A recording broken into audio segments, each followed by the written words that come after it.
Okay, so very good evening, everyone. Hi, guys. Okay, before we start, can you all hear me? Yes, and can see a screen as well. Is that part fine? Yes. Okay. Perfect. So we have around 102 people today. Can you all just, in case you all have friends on the group, and in case they have not yet joined, can you all just maybe give them a call or do something and remind them? I'll give in, let's say, around 2 to 3 more minutes.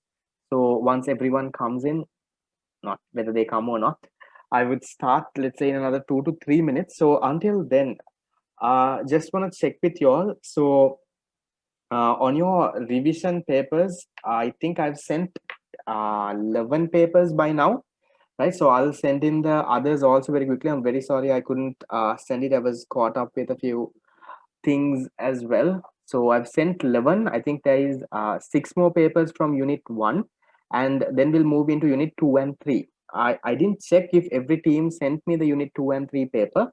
If there is any team who has not yet sent me, right, so please take in a little bit of effort, right, support your leader and get in uh, and make, let's say, a few questions and try to send it in, because everyone will get benefited at the end of the day, right? So that's not for me, that's for you all. If you all are willing to, we'll get it done. There is no compulsory thing there, right? uh okay, where did we stop? What was the last question that we did last class? Anyone, someone? Where did we stop last class? 2016, 2016, which question? Did we complete 2016 or did we stop in the middle? I think we stopped in the middle. Question 12. Okay, 10, 11. Okay, so I think we did question 12 in 2016. I think we have to start with question number uh 13, right? Okay, so this is where we have to start. So we have to start in the paper 2016, the 2016 paper, question number 13, right? So I'm hoping that all of you all have a past paper book with you, have a maybe an exercise book, a CR book or something that you all jot points down and that you all do. So the plan for today is to finish the entire unit 2 and 3 MCQs, right? So we are in 2016, we'll go on until 2020, right? So I'll finish the class only when I finish the 2020 paper. So if I finish it before 7, class will finish earlier. If it goes more than 7, it will take some time. Okay, so I'll somehow finish that there, right? So we might have a few extra classes. In case I do have, I'll let you all know on that. Okay, right. Okay, there are a few people there. Okay, not really going to wait until everyone else comes, right? So we'll start with this, right? So anyone who just joined, we are in 2016, question number 13. Okay, right.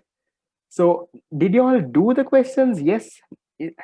Has everyone else done until 2020? Yeah, done until 2020. 2020 completed. Nice. Okay, so I'm hoping most of you all did do, because I'm not really gonna give you all time to do it here, because if you all start doing it here, it would drag and it would take much more time, right? So I'm hoping you all were kind of able to do it, right? So I'm hoping, and by the time it came to, let's say, 2018, 2019, if you all were doing it at a stretch, it would have got very much easier. And I'm hoping now this unit is not that of a big deal for you all. Okay, right. So starting with question number 13. Okay, question number 13 says the substitution effect is the change in quantity demand that occurs as a result of what? Change in relative price with other things remain constant. Change in absolute price with real income held constant. Change in relative price with money income held constant. Change in real income when relative prices are held constant. Change in money income when the relative price remains constant. What do you think? 1, 2, 3, 4, or 5? Okay, I've got a lot of answers. Substitution effect. So what happens when there is a substitution effect? When the price of a good changes, what exactly happens here? Hmm? So what is the substitution effect? The substitution effect says when the price of a good changes, the relative price of it changes, right? The good becomes either relatively more expensive or becomes relatively more cheaper. That is what the substitution effect says, right? If you all are aware on this. This is 2016 question number 13, right? Substitution effect. What does it say? It says when the price of a good changes, the relative price of that good changes. So when the relative, what does this relative price change mean? That means compared to another good, relative to another good, the good price will change. So it will either increase or it will either decrease, right? So it talks about a relative price change while other factors are held constant. So we go with question number, sorry, answer number 1 here. What does the income effect say? What does the income effect say? This is the substitution effect. What does the income effect say? When the price of a good changes, what changes there? In the income effect? Exactly. According to the income effect, when the price of a good changes, what changes? The real income changes. Yeah. So if you look at income effect, we're looking at a change in real income, right? So, but in this question, they've not asked income effect. They've asked you for the substitution effect. I'm just letting you all know the basic things there, right? Okay, what is the difference between real income and nominal income? Good question. Nominal income is the salary that you get, you know, the money that you actually have. Let's say you work after A levels, right? Let's say you're getting 20,000 as a salary, you're an intern, right? So that is called your nominal income, your money income. Nominal income or money income means the same thing, right? Then what is real income? Real income is another word for purchasing power.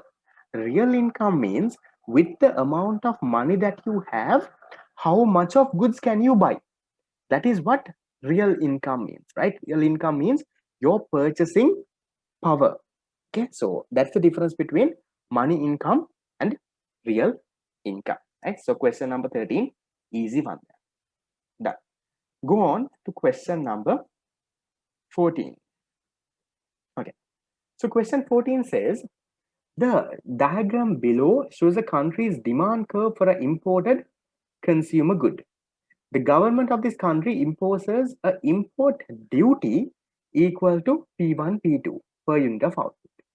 Which areas of the diagram measure the resulting loss of consumer surplus and resulting gain in government revenue? What do you all think?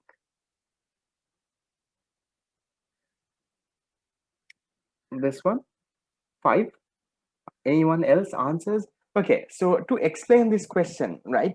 So when there is a, okay, when the country, what has happened here is,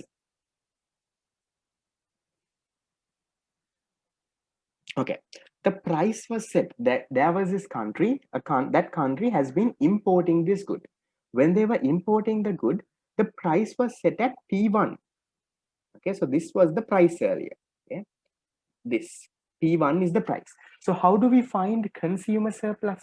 What is consumer surplus? Consumer surplus is the difference between what the consumer is willing to pay and what he actually pays. So anything above this, right, becomes his consumer surplus. So this was the consumer surplus before. But now what happened?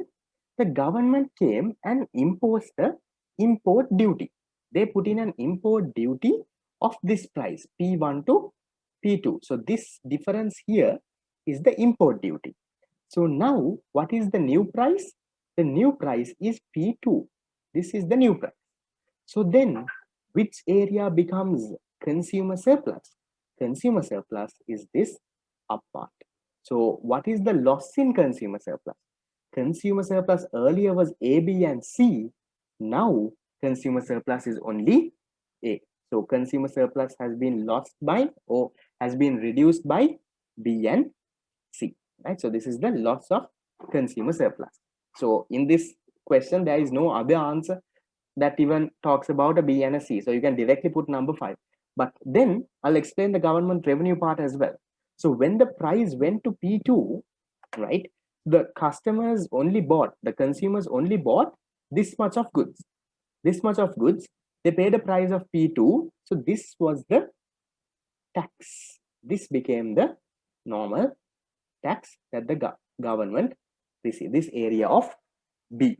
The difference between P2 and P1 is the unit tax. For example, let's say they put a tax of, if I put numbers here to explain it better, right? So maybe let's say they put a tax of 2 rupees, right? Let's say between P2 and P1, the difference is 2, right? As a result, what happened? Let's say the customers bought 100 there.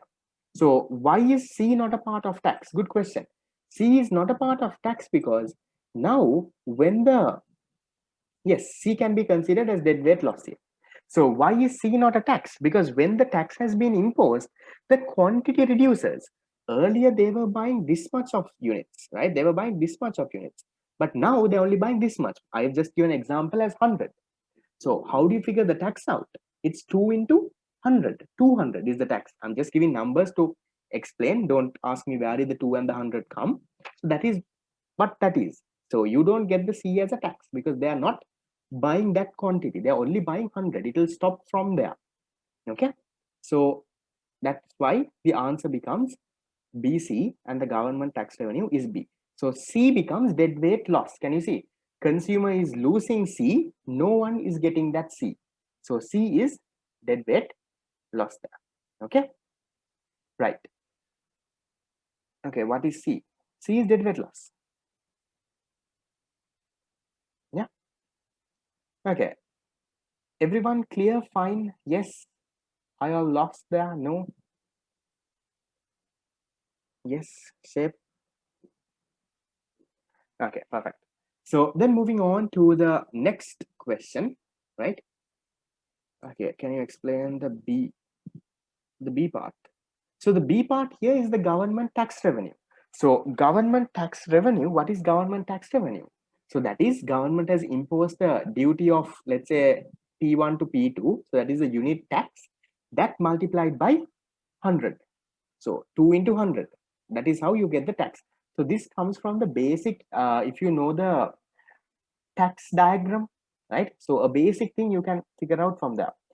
What is deadweight loss? Okay, deadweight loss I'll explain maybe after the class. It's a very basic area that comes from your normal tax and subsidy knowledge. In case you're not sure, stay after the class and ask me the question again. I'll clarify that. Okay, right. Question number 15. The diagram below shows market demand curve for a product, right? Assume that the supply is perfectly elastic and the price of this product is initially P1. If the price increases from P1 to P2 due to a tax levied on the product, the excess burden of the tax is, what do you all think? They're talking about the deadweight loss, the excess burden. Okay, someone wanted me to show question number 13. 13, the answer is 1. Okay, right. So this comes with your tax knowledge again, right? So they say assume that the supply is perfectly elastic and the price is P1. So how does a perfectly elastic supply curve look? Horizontal, parallel to the quantity axis. This was the quantity supplied before, right? So then what happened? Then there is a tax. So if the price increases from P1 to P2 due to a tax levy, so they increase the price, right? From P1 it went to P2, right? So now this is the new equilibrium price. So when this is the new equilibrium price, they're asking you what? The excess burden of tax. So now this is coming from the same thing what I explained before. Now in this question I explained you what is deadweight loss, right? Same thing that is over here, right? So what happened when there was a tax imposed? The quantity reduced, the price increased. So what was consumer surplus? Before it was this entire part. This entire part was consumer surplus. But now after the tax has been imposed, which part is consumer surplus? Only this part becomes consumer surplus. right? So only that part becomes consumer surplus. So if that is the case, what is the government's revenue? This is the government's revenue. Same thing that I explained in the previous question as well. Then which part is the deadweight loss? The deadweight loss is this part that is over here, B, F, C, that triangle there. So the excess burden on the tax, in other words, they're asking you for the deadweight loss. Remember that, the excess burden of tax. So if they ask you for the excess burden, in other words, they're asking you for the deadweight loss. So area B, F, and C. These questions are a little uncommon compared to normal questions that you get, but these are good questions, right? Things that you all can learn a lot. So I'm hoping that you all did the questions and came, right? Because otherwise you all will be completely blank. Okay. Okay, good question. What is producer surplus in this diagram? In this diagram, you will not have a producer surplus. Why? Because the supply is perfectly elastic. So what is producer surplus? The difference between what the supplier expects and what he actually gets. So if you connect to, let's say, to sell 1 unit, he expects the price of P1, he gets also P1. So no surplus there. So remember, when the demand or when the supply is perfectly elastic, right, there will not be any surplus. So if the demand is perfectly elastic, no consumer surplus. If the supply is perfectly elastic, there will not be any producer surplus, right? So just to brief you all once again, it's a normal diagram, it's a normal tax diagram. Only difference is, right, they're telling you that the supply curve is perfectly elastic. So you all know the normal tax diagram, right? You have this, did they say inelastic? No, right? Okay, elastic. Okay, so they said this, right? You have this, and usually when there is a tax, what you do, you shift this to the left ear. But in this diagram, in this example, the supply is not a normal supply curve. It is not a, let's say, a unitary or something like that. You have the demand curve. The supply curve is like this. It's a perfectly elastic supply curve. So this is the equilibrium. So when there is a tax, what happens? The supply curve shifts like this. So now this becomes the equilibrium point, right? So this is what is happening in this diagram. And as a result, this becomes deadweight loss. Okay, if supply is perfectly inelastic and stuff, then you have what infinity levels of consumer surplus and producer surplus. You don't have to know into that extent, right? So that is the explanation behind that. Is it too fast? I all lost. I'm hoping you all did this and came. That is why I'm going with this pace.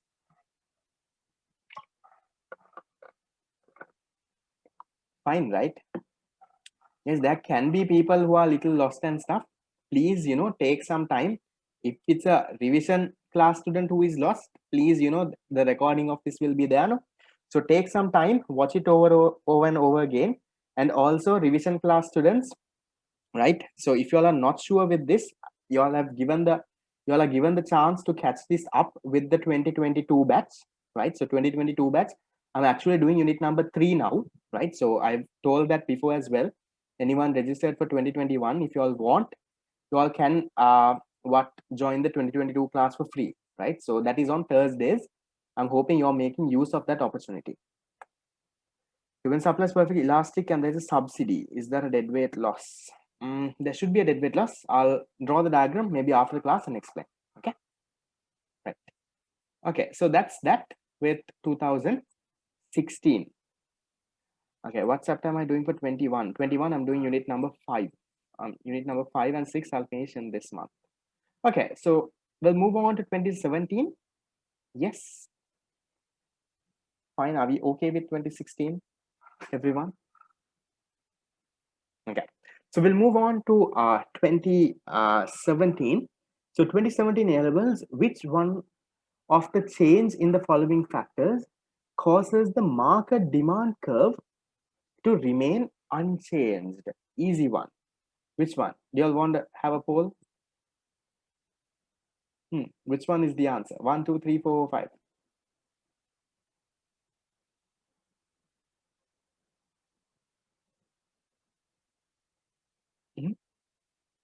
When you draw the market demand curve, which one do you assume to be unchanged? What are you drawing the demand curve for? You're drawing the demand curve to show the what? To show the law of demand.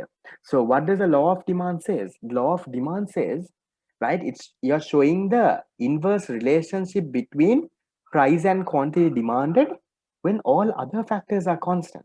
So all the other factors are what? Okay, so I'll end the poll. Only a few of y'all have answered, only 85 of y'all. Okay, so most of y'all, I think you have got the answer right.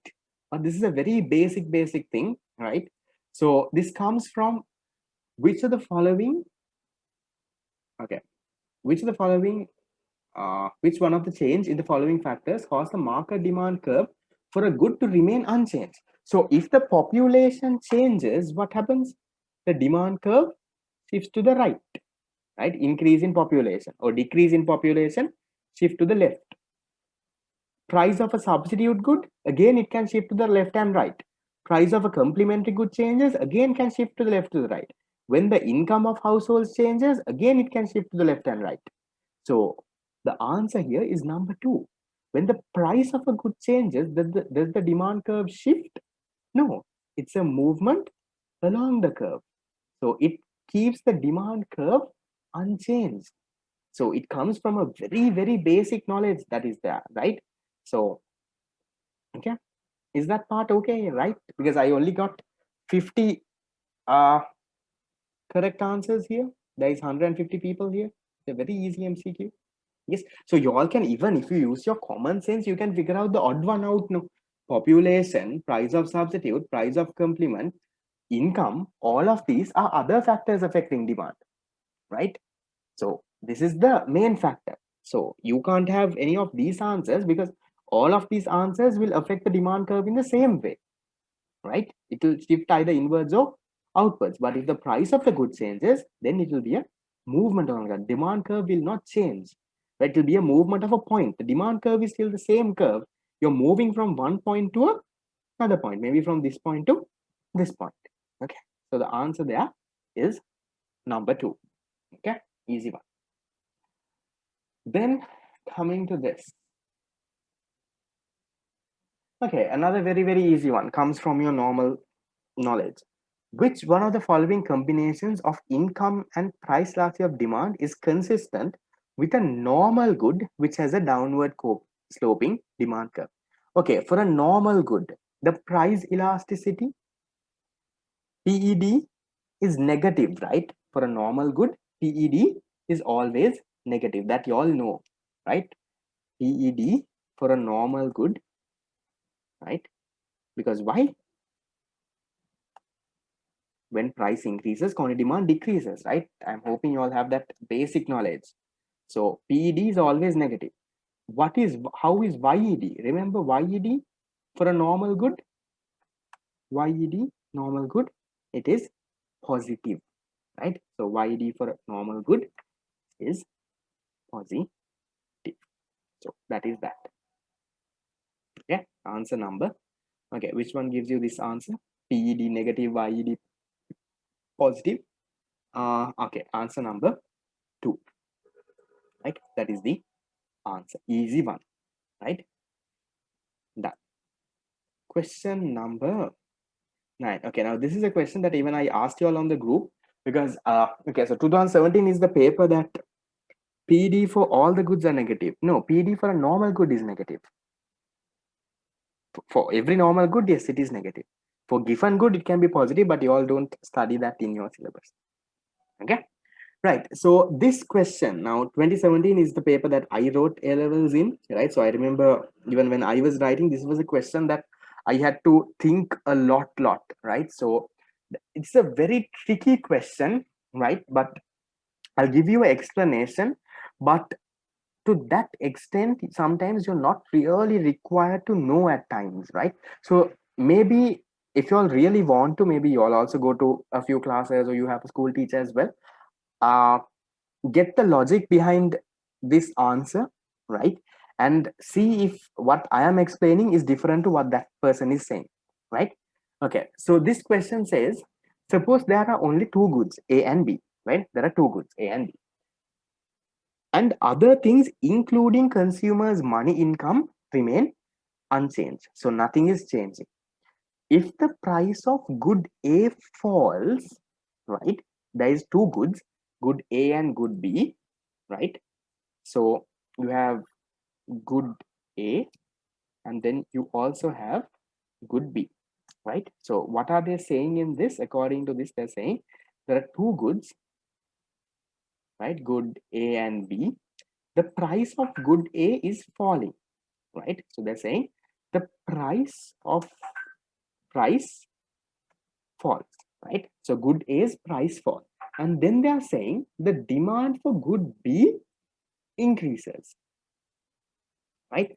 They're saying the demand for this good increases. The demand increases for this. So if you look at this, right, now when the, okay, if you look at a normal situation here, you can say that these goods are what type of goods? These goods can be complementary goods, right? So price of good A fall, so maybe people buy more of A, as a result they buy more of B as well. So let's say good A is shoes, right? So price of shoes fall, people buy more shoes. Let's say good B is socks, so as a result people buy more socks as well, demand for socks increase. You can definitely say that. But in this answers here, they have never said, they've never talked about uh what? They've never talked about a complementary good or whether it's a substitute good. There is no answer that talks about that. So you have to forget that way of thinking, right? Now that is the first thing anyone would think of. There are two goods. Everyone would think of cross elasticity. But what are they actually trying to do here is, right? If you, it's a little bit of a tricky question here, right? They say if the price of good A falls, are they talking about the demand for good A? Is the demand for good A given here? No. So demand you don't know, right? So if price of good A falls, so they have given inferior good, they have given normal good and stuff like that. Demand you don't know, they have not given. So if the price of good A falls and the demand also, if the demand increases, then you can either say it's a normal good or you can even say it's an inferior good. Price falls and let's say demand also falls, then it can be a given good also. So you really can't say, right? You don't have enough information to say what type of good A is, because why? They have not told you what is happening to demand. So that is why you can't conclude whether A is a normal good, whether A is an inferior good, A is, whatever, you can't really say. Okay. So price of good A is falling. You don't know what happened to the demand. Demand could have fallen, demand could have increased, anything could have happened. You don't know, right? So you can't say anything about it. But then they say that demand for B increases. Now, what is the logic behind this? The logic behind this is when the price of, let's say there is a person, let's say me, right? I have two goods that I buy, A and B. The price of A fell. So when the price of A falls, I would have more money with me, right? So let's say earlier I was spending 1,000 rupees to buy the good A, right? But now let's say when the price of A fell, right, I might only be spending 500 rupees for good A. So let's say the price fell because it was cheaper. So then now I have more money with me, right? The consumer's money income is constant. Yes, I get it. But real income, the consumer has much more purchasing power. His real income has increased because the price of good A fell. Good A's price fell. Now I have more purchasing power. With my money, I can buy more. So what happened, right? With that money, with my increase in real income, I increased the demand for good B. So my income increased, the demand for good B increased. Income increased, demand increased. What type of good is it? Normal or inferior?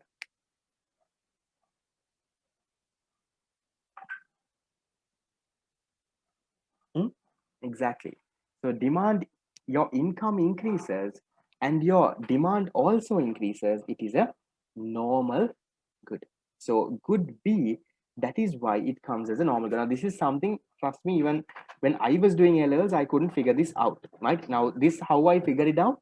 I found the answer and I worked backwards. That is how I got the logic out. That is why. So maybe my logic can be a little wrong, but it's 90% correct. Right. So if there is any other teacher who has explained this, why the answer is B in a different way, the answer is number 5, right? That B is a normal good. Okay, that is what the marking scheme says. If there's any other teacher who has explained the logic than rather than something what I said, please do let me know. Okay, okay. To repeat this once more, they're saying there are two goods A and B. The price of can A be an inferior good? You can't say whether A is an inferior good or not because they have not told you what happens to demand, right?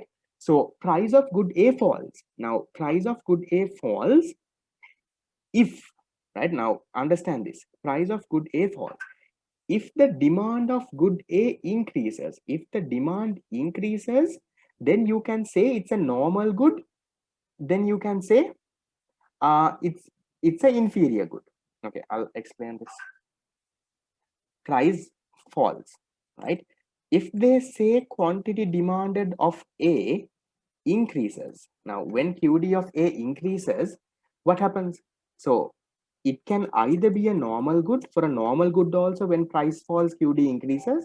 It can also be a inferior good. For inferior good also, when price falls, this can increase, right? So they have not told you that the quantity demand increases.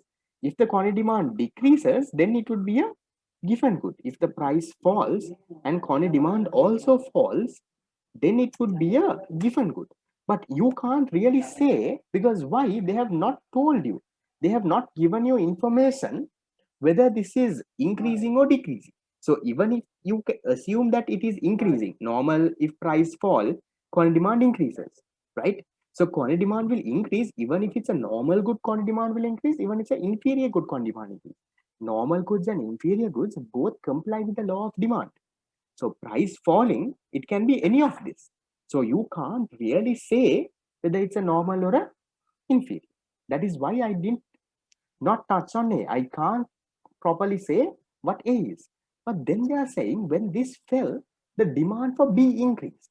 So my argument or my logic behind this is when the price of A fell, consumers' purchasing power increased. Now you can buy more goods with the money that you have. Your real income has increased. So when your real income has increased here, what did you go and do? Because the price of A fell, your real income increased. You went and bought more of B, right? You went and bought more of B. So income increase, demand increase for B means what? B is a normal good. Now this part you can't say. So I'll box this out because they have not given you information to say that, right? So you can't say whether good A is what, right? So I'll draw a line. This is A, this is B, right? So good A you can't say. Good B, what is my logic? Yeah, when the price of good A falls, right? When the price of good A falls, consumers' real income, consumers, okay, it's tucked a bit, give me a second. Okay, consumers' real income increases. When consumers' real income increases, what happens, right? As a result, okay, real increases, then and there has been an increase in demand for good B. So therefore, I conclude, right? So therefore, income increase, demand increase. That is why I say this is a, therefore, B is a normal good. Now, this is a very tricky question, right? So this is something that even I didn't figure out when I was doing A levels. I also got the answer and worked backwards. I wanted the explanation from some of you all.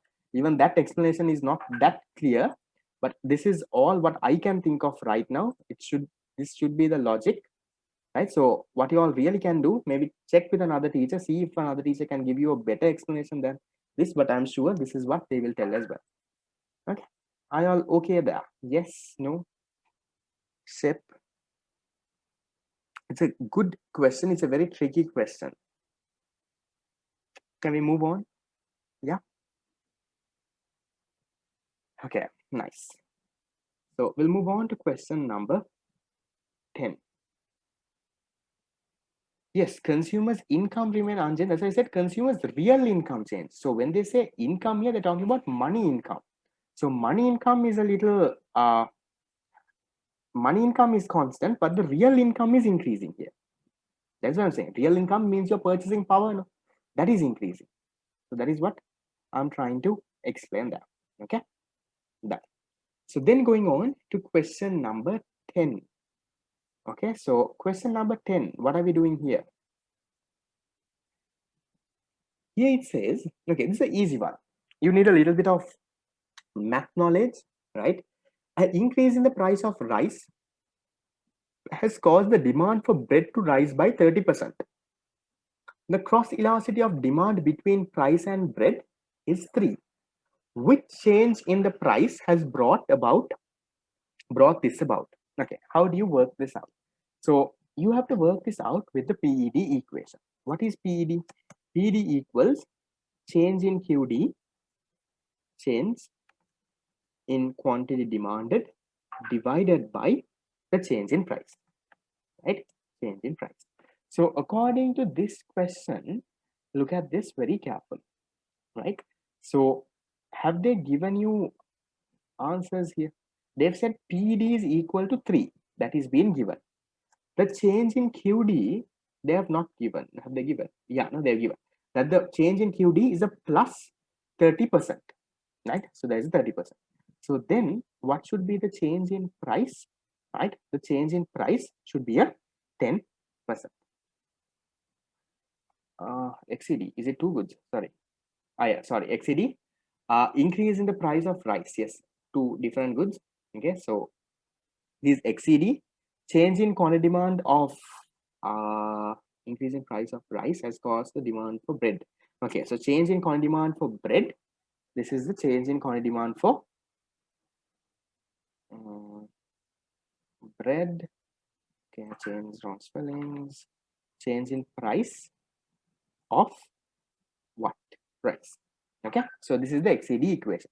So then they are saying, right, XCD is 3. Change in quantity demand of bread, they're saying, is a plus 30%, right? Change in price of rice, you don't know. But okay, why did I give 10 here? Why did I give the answer? Okay, give me a second. Okay, this you don't know, X, right? So now you work backwards. You substitute this. Can you substitute this and can you find how much X is?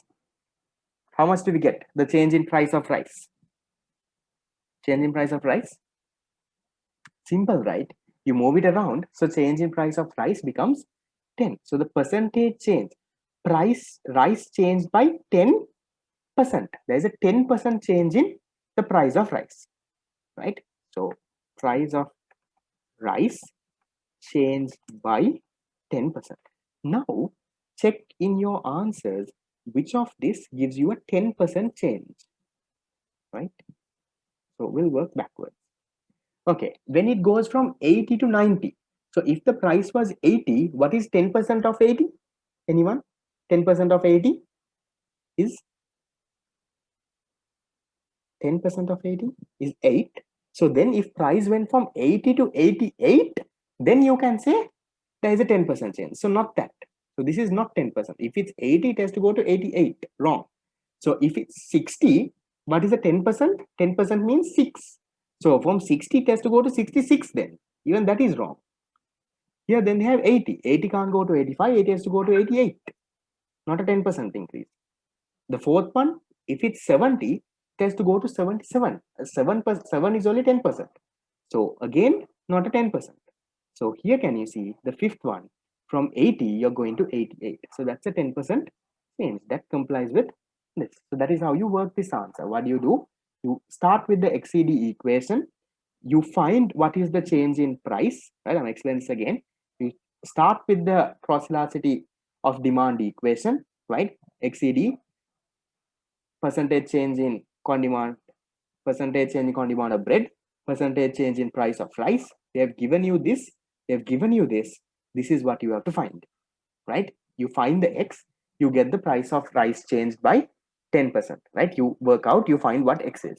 So then go to your answers and see which one of this shows a 10% increase. 80, if it is a 10% increase, it has to go to 88. But here it has gone to 90. So that is not a 10%. This is more than 10%. A 60 should go to 66. No, 80 should go to 88. Wrong.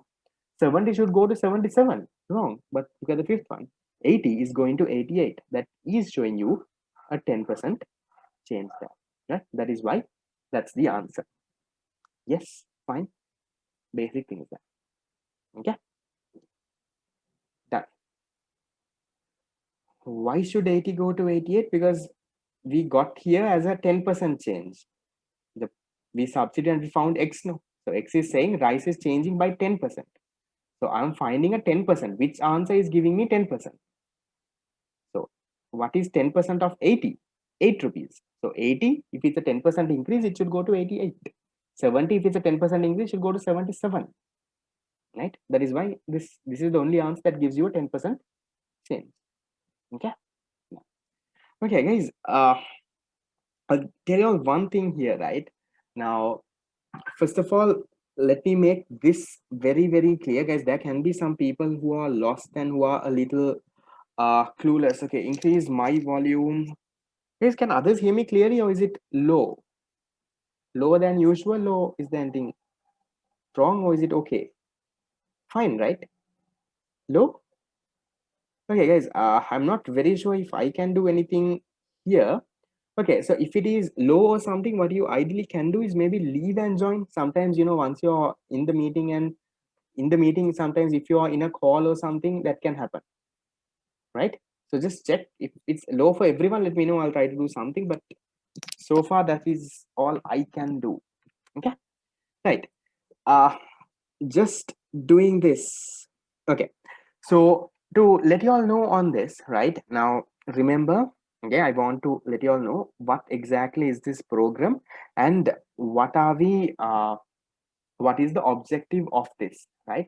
So this program, right, this program, I'm covering past papers. I'm doing this, right, I'm doing this as a part of my revision class, right? My revision class for those students. So I teach them this unit before, I have taught them this before, right? And that is why I'm doing this, so they know the unit, right? Revision class students, if you all have been in unit number 3, this is unit number 2, right? And then if you're blank, then there's obviously an issue, right? So, but I've opened this class for everyone, so it's not just my revision students, anyone can come, that's fine. So I'm assuming, right, I'm assuming you're coming to this class given that you have studied this unit somewhere else, right? So revision class students, you always studied under me. The others who are joining either at school or maybe some private class somewhere else, you all would have studied. So please, when you come to a class, right, when you come to this class, please go through the unit, study the unit, right? Do that unit, do the questions and come, because I totally understand. I will agree with you all. If you all are blank, what I am saying right now is Greek. I am not explaining the very, very basic here, right? So sometimes you all might not know where is this coming from. This would come from whatever that you all learned. Yeah. So revision class people, I'm hoping who are there in unit number 2 and 3 with me, you all are not lost, right? Others, guys, you all would have gone to some class ever, right? At least you all have gone to school, right? Right. So in school they would have taught you. So please refer that note, do whatever you have to, do the paper and come, because otherwise, trust me, this program is not going to be effective. We are still in unit 2 and 3. The more we go, right, when we go to unit 4, 5, 6, 7, 8, and if I'm doing past papers and you will have not learned the unit under anyone, you all will be blank. It will be very, very harder than this, right? Especially when we start the grade 13 syllabus, money and banking and let's say public economy, right? And if you have not learned that under anyone and you're directly jumping into past papers and trying to learn it from me here, it will not work that way, right? So this is just a class that I do to do the past papers for my revision students. I've opened it free for everyone. So there are people, I have no issue, but please get the best use of it. To get the best use of it, please go through the units beforehand and do the questions and come, because otherwise you all will not understand anything. Got it? Yes. So do that on your end. You all obviously have a note, or you all have something, right? It doesn't have to be a teacher who has to teach you. Maybe get a note from a friend, maybe do something, watch videos on YouTube, do anything you all want, but learn it, do the papers properly and come. Don't come to this blank, you will not get anything, right? Because I also feel bad then, because I can't really clarify your doubts. So I'll pace it in a normal pace, assuming that you all have studied this unit before, assuming you all have done the questions and come. Okay, that is how I will pace it. Okay, done.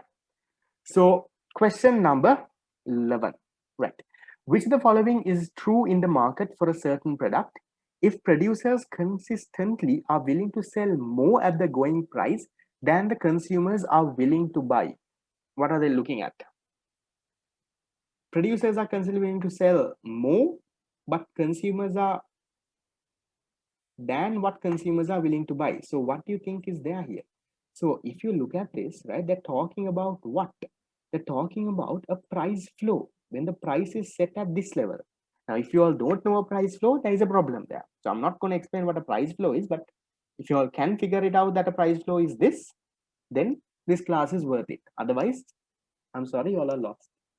Okay, so in a price flow, when the price is set above the equilibrium, right, the quantity supplied is much greater than the quantity demanded. So here, producers are consistently willing to sell more. So producers are willing to sell more. Producers means the supplier here is willing to sell more than what the consumers are willing to buy. So let's say at this price, whatever price, consumers are willing to sell, let's say 100, but sorry, producers are willing to sell 100, but consumers are willing to buy, let's say, only a 30 units. So that is what happens in a price flow when the price is set above the equilibrium. Easy question there. So answer number 5, right, comes directly. There is no eliminating other answers also. It directly comes from this. Okay, done. Question number 11. Okay, easiest thing ever, I guess. Market demand and supply curve for a certain consumer good is represented by the following equations, QD and QS, right? Then the equilibrium quantity and price would be. Can I have answers from everyone? The basic thing. Can you all put in your answer here? 1, 2, 3, 4, 5. Basic equilibrium, price and quantity calculation. Right? I think you all would have learned this. I know. Whatever teacher who has taught you, I'm sure they would never skip this area. Okay, so I've got answers only from 50 of y'all. The others, this is 2017 question number 12. I'm hoping you all have a past paper book with you all and you all are doing it. Okay, I've got answers from 66 only. Others are all there? Yes. I think last time I got more answers than this, and last time there's more people also. Okay, only half of y'all have answered, 50%. Okay, so I'll end it there. I'll not take time. Okay, so most of y'all, I think y'all have given answer number 1. Even I don't know the answer. Let me calculate and show you the basic one, right? So, okay, QD and QS, that's simply asking you for equilibrium. So at equilibrium, what happens? At equilibrium, quantity demanded is equal to quantity supplied. So you work with that. QD equals QS. So QD is 80 minus 2P, right? QS is minus 20 plus 3P, right? So you figure this out, you find what is the price. So 80, you bring the 20 to this side, becomes 100. You take the minus 2 the other side, becomes plus 2. So it becomes 5P. So then P is equal to 20. So which answer gives you, you don't even have to find the quantity here because there's only one answer that says the price is 20. So you directly don't waste time there. If you're 100% sure, you go with that there, right? Don't waste time. Okay, so answer number 1, done. Question number 13. Answer number 1, yeah, that is what I underlined. Yes, the first one is the answer.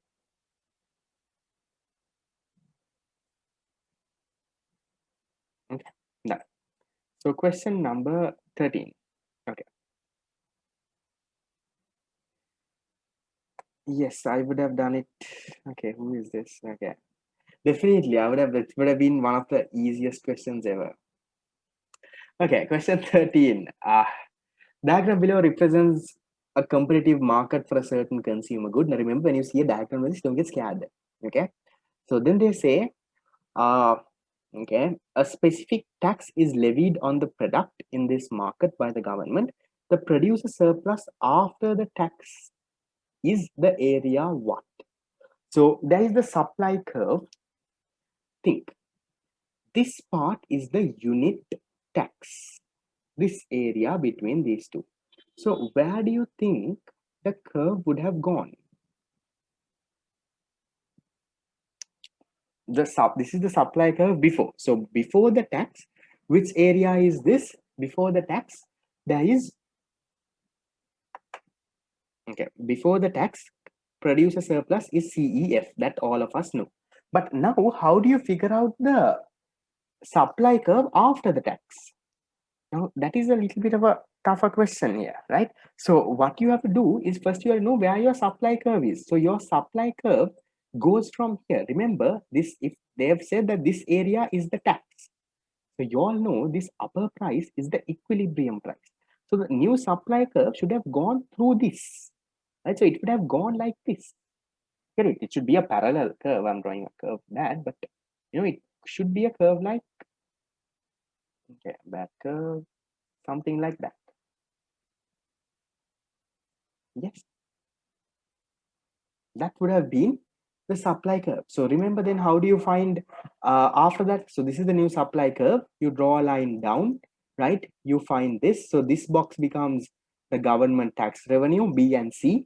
A becomes the consumer surplus after the tax. What is the producer surplus after the tax? That is the area D, right? So that is that. So simple things, right? So I'll have to know your knowledge on this. Okay, question 11 on screen. Okay, get this? Yes, anyone? Any doubts on this? Yeah, basic shift of a tax. Right? They have not given the shift, but they're asking you what is the new producer surplus, right? So to figure out the new producer surplus, what is E and F? So E and F in this diagram is the deadweight loss, right? So I'm hoping whatever teacher who taught you all would have, explained the logic behind it and things. 21 people who are coming to my revision class. If you are lost, please join the 2022 theory class. These days I'm doing this part. I did the taxes last class, so this class I have a bit more on taxes to do, right? So yeah, done. Unit number, sorry, question number 13, easy one. Okay. Okay, someone wanted question number 11. Can you get a screenshot faster? It's an easy one. Question number 11, this is the fifth one. Okay. Right. So going down to question 14 now. Done with this, done with 13, done with. Okay, so questions are getting easier and easier and easier. Okay. If the price elasticity of supply is less than 1, this means the, what does it mean? 1, 2, 3, 4. Less than 1, elastic or inelastic? What does that mean? If it's less than 1, is it elastic or is it inelastic? Exactly. If it's less than 1, the PED is inelastic. Sorry, PES here. PES is inelastic. What does inelastic supply mean? Inelastic supply means when the price changes, quantity supplied changes by a lesser proportion. The percentage change in quantity supplied is less than the percentage change in price. That is what inelastic supply means. So PED less than 1. If the PED is less than 1, that means it is inelastic, right? Then if it is inelastic, what happens, right? That means the percentage change in QD, right? Percentage change in QD is less than the percentage change in price. So percentage change in price. I have not put the change equation here, but remember there is a change part there. Okay, that is that. So easy one that comes from your theory, right? basic knowledge. So answer number 4, percentage change in quantity supplied is less than the percent, sorry, not quantity demanded here, it should be PES, quantity supplied, not PED, PES, they're talking about supply. Okay, so this is what should happen. Okay, I'll give you all a 2-minute break for the azan, so walk around, have whatever you all want, and come back.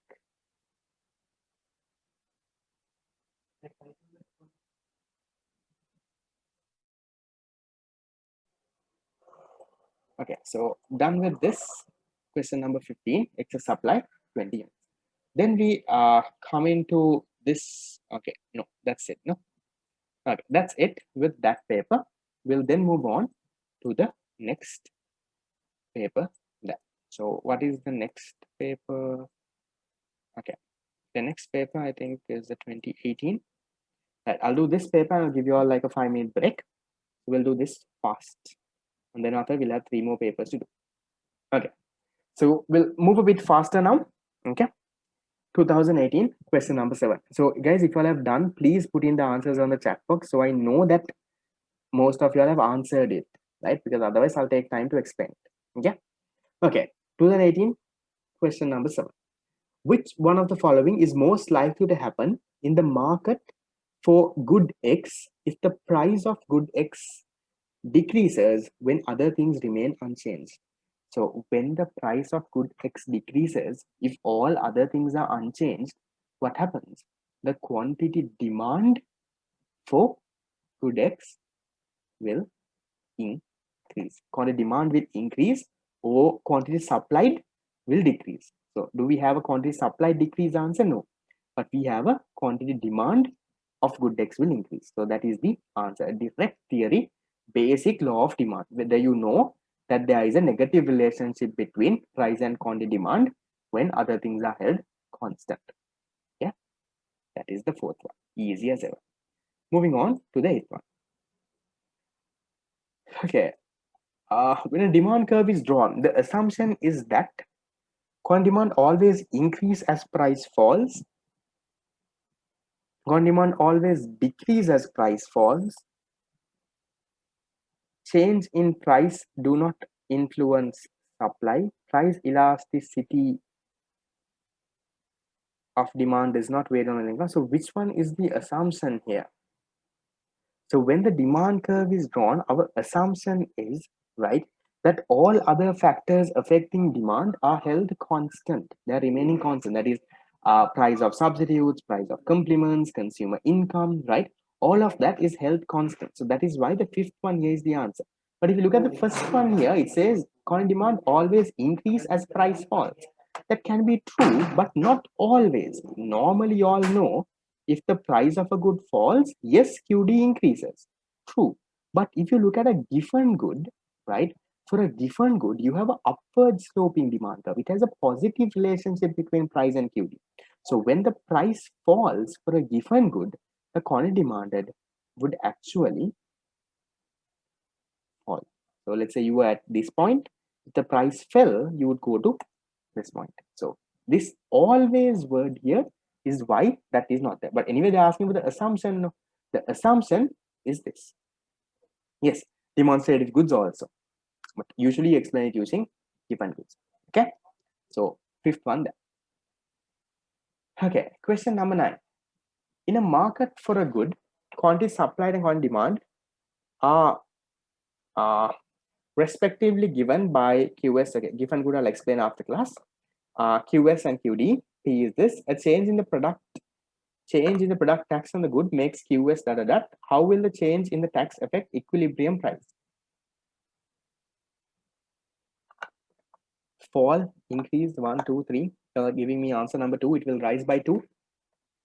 Okay, simple thing. So calculate equilibrium price before, calculate equilibrium price after.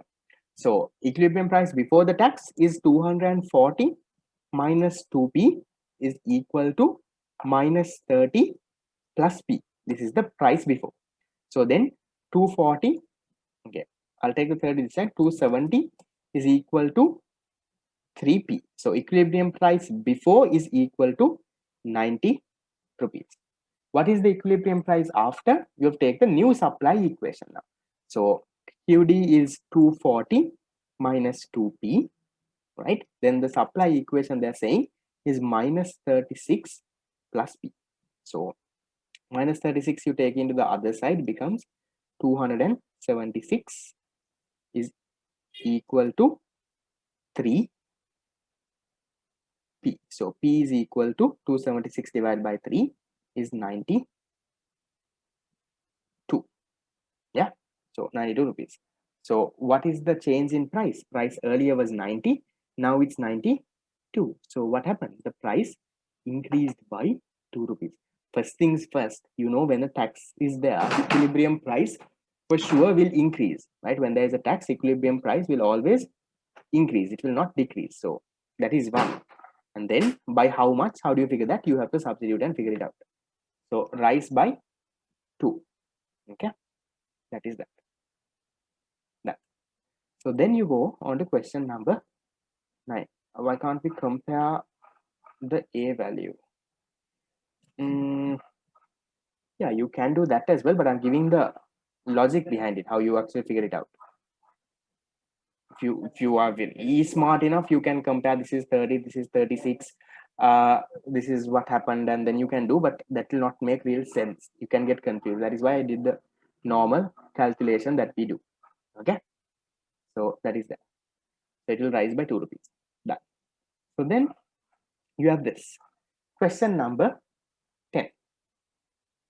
If both demand and supply of tea increase, what will happen to the equilibrium price and quantity? So draw and see. You have a curve, you have a demand curve, you have a supply curve. So this is the equilibrium price, this is the equilibrium quantity. Then they're saying what will happen if both the demand and supply increases. So demand will increase, supply will also increase. So like this. So obviously one thing that you can say is that the quantity is increasing. According to how I have drawn, the price is staying constant. But remember I said you don't have to draw it the same way. They have, remember I explained this last class, right?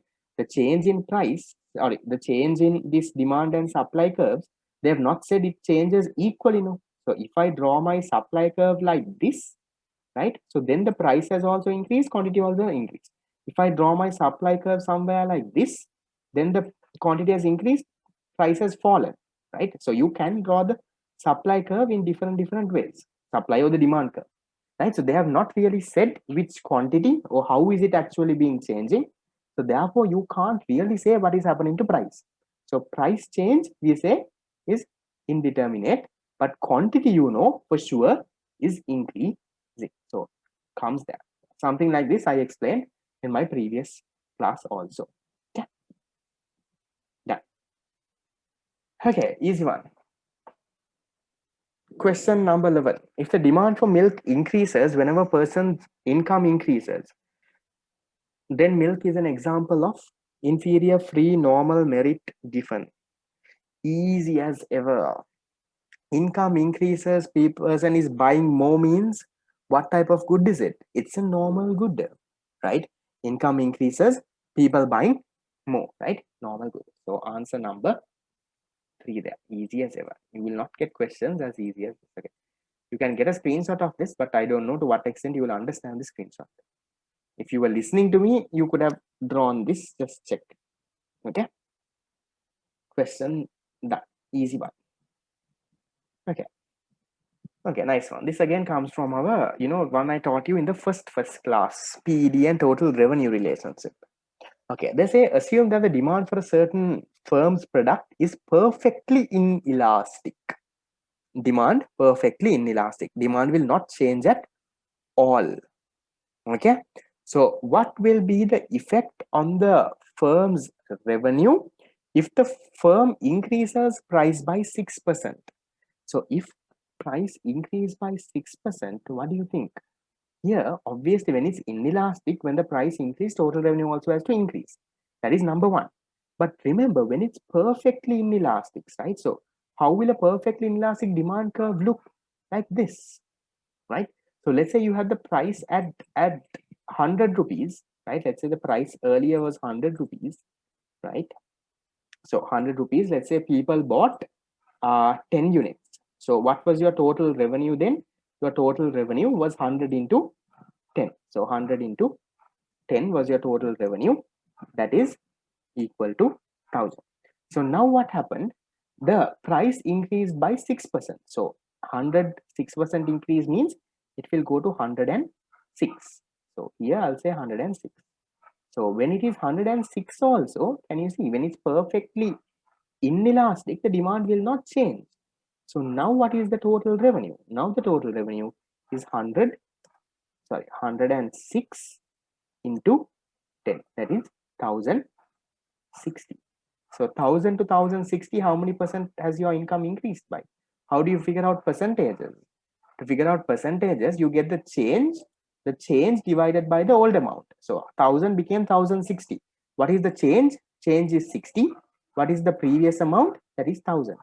So this multiplied by 100. I'm hoping you all know the basic ways of calculating percentages, right? So multiplied by 1000 multiplied by 100. Okay, so you will get a 6% there. You don't have to do all this. I'm just proving it to you, right? You remember when it's perfectly inelastic, if the price increases by a certain percentage, total revenue also will increase by the same exact percentage. If the price decreased by the certain percentage, total revenue will also fall by that exact percentage. So the answer here will be number 2. Revenue will increase by 6%. Okay, done. Why? Because they have said perfectly inelastic. Okay, question 13.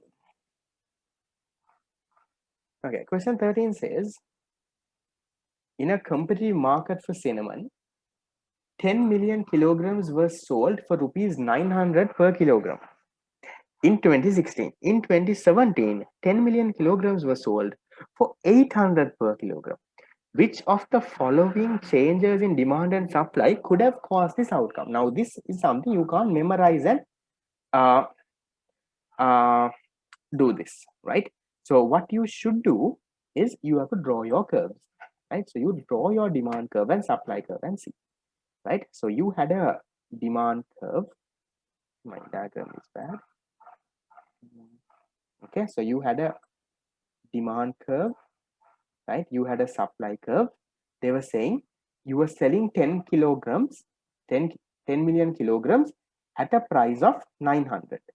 So this, okay, so I'll label this. This is 10 million kilograms. So this is 900 per kilogram, right? When the price is 900, you were able to sell, they were saying 10 million kilograms. Okay, 10.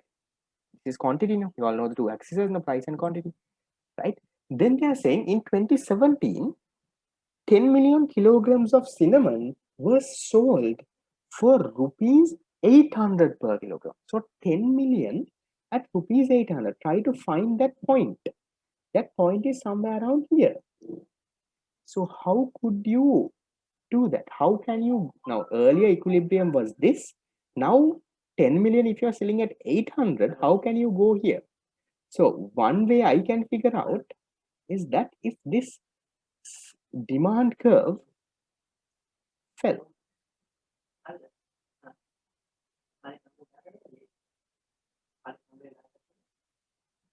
yeah, if it fell like that, then you would be able to sell 10 million at a price of 800. Right? So that is one change that can happen. Okay, can the supply change? Let me also think. Okay, do you all get that part? That through a change in demand, you can get it. If the demand falls, so demand decreases, you can, right? So let's eliminate the other answers if you're not sure. So demand has to decrease. So this answer says demand increase, cut. This answer also cut. Okay, supply, what do you think? So you can even go to that point. Is it 3 or is it 5? Answer, supply should increase. If the supply increases, can you go to that point?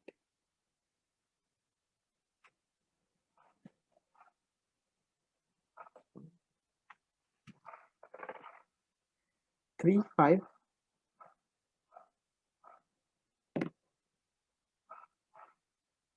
3 or 5? Lost? No. 3? Okay.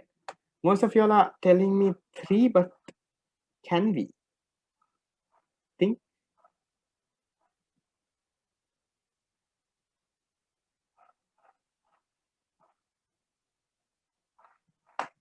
Okay. We'll see. This is okay. This is done. Okay. Give me a second. Okay. One more way that you can go in this. Okay. So another way you can go. Yes, if the thing also increased, you could have gone into that point. 5 can also be the answer.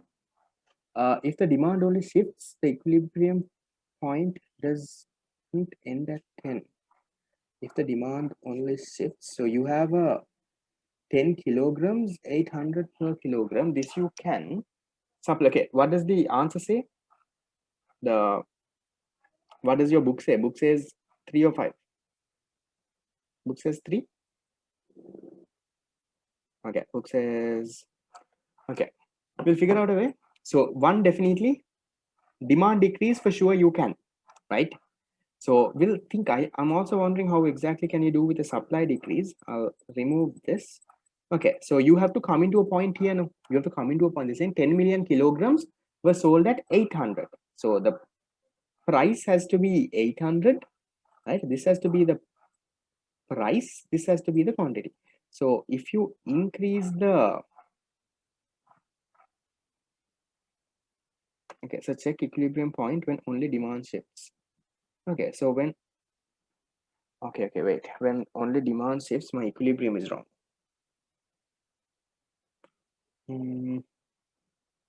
Okay, right. So this question again with the diagram, it can get a little confusing. Why? Because it's like this, right? So good point. So if the demand decreased, right? So if the demand decreases, right, your this thing will also decrease, right? So if you have a demand decrease, right? I drew the diagram equilibrium wrong last time. If the demand decreases, this is your new equilibrium. Yes, it can meet 800, but you will not be at 10 kilograms. But simultaneously, when the demand decreases and simultaneously if the supply also increases, then you can be at somewhere 800. Let's say this is 800, right? So you'll get that, no? Okay, I'll draw this again. Okay, this is the situation. There was a situation that the price is 900 per kilogram. You were selling 10 million kilograms. That's why I said in the price axis, I have put 900. In the quantity axis, I have put 10 million. So then they are saying in the next year, right? In the next year, what happened? They were able to sell the same 10 million at 800.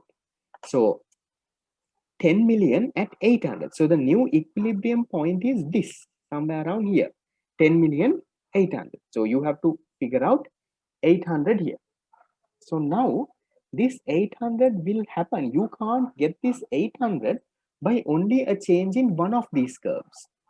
So what will happen is how you can go into this 800. One way is the supply has to increase, right? The supply has to increase and the demand has to decrease. So then can you see now the two blue lines, where does it intersect? It intersects in this point, right? So that is why that becomes the answer. The previous one that I drew, the diagram is wrong. I figured the equilibrium point wrong. So a demand drop and a supply increase. So if the demand falls and the supply increases, you can come into this point where you're selling 10 million kilograms at a price of 80. So the answer is number 3 there. Fine. Yes. Lost. No. Got it? Right. Going into question number 14. Perfect. Question number 14. Okay. Suppose the market supply curve for a certain consumer good is upward sloping and the market demand curve is downward sloping. Okay. How does a unit subsidy on a product affect consumer surplus and producer surplus? Easy as ever. What happens when there is a subsidy? What happens to consumer surplus and producer surplus? When there is a subsidy, obviously, consumer surplus and producer surplus both increase. Go and check whatever tube that you all study, whatever diagram that you all have, right? Both the consumer surplus and the producer surplus increases when there is a subsidy, right? So it has to be answer number 3 there. Yeah, easy one, pretty direct. Okay, number 15. Question number 15 says, suppose the market demand and supply curve for a product sold in a competitive market are represented by the following equation. The price as a demand at the market equilibrium, PD at equilibrium. So first thing you have to find what is the equilibrium price. You have to find the equilibrium price, you have to find the equilibrium quantity, and then you have to work with the PD equation. So what is the equilibrium price and quantity? 160 minus 4p is equal to minus 20 plus 2p, right? So equilibrium, can someone give me answers? Okay, so equilibrium price will go at 30. What is the equilibrium quantity? Right, I'm hoping you all know to calculate this, so I'm skipping those steps. Quantity 40. So price is 30, quantity is 40. How do you work with the PD equation? PD is equal to, right, your B component. PD is your B component multiplied by the price over quantity demand. So price, equilibrium price and quantity you found. What is the B component? The B component is minus 4. This part, minus 4 is the B component. So then what do? We calculate. So this is equal to minus 4 into what is our price? Price is 30, quantity is 40. So work this out, figure out what the answer, what is the answer that you get. We get minus 3, yes. So answer there, minus 3. So simple one, if they ask you to calculate PED at equilibrium, so first you have to find the equilibrium price and quantity, because this you don't know, they have not given. Then how do you get the B component? It's this minus 4 from the demand equation, right? So if they ask PES, then you have to take this plus 2. Okay, they're not asked PES, they've asked PED. Okay, 13th question to explain again. I'll explain once the class is done.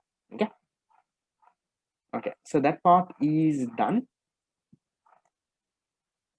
Okay, you want a break? 5 minutes?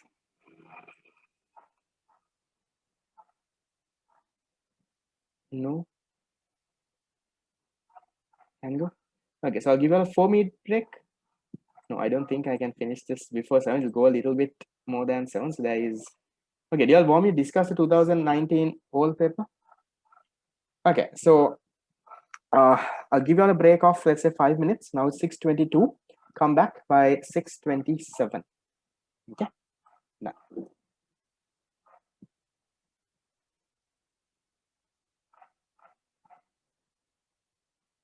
6:27.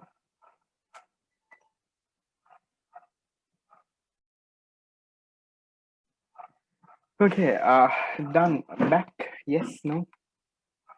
Can you all? Okay, if you're back, can you all press vote on something? 1, 2, 3, 4, 5, anything? Just so I can have a count.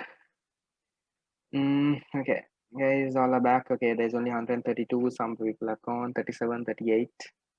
Others, guys, if you're back, just press on anything that you all want. 1, 2, 3, 4, 5, anything. Anything. Okay, right.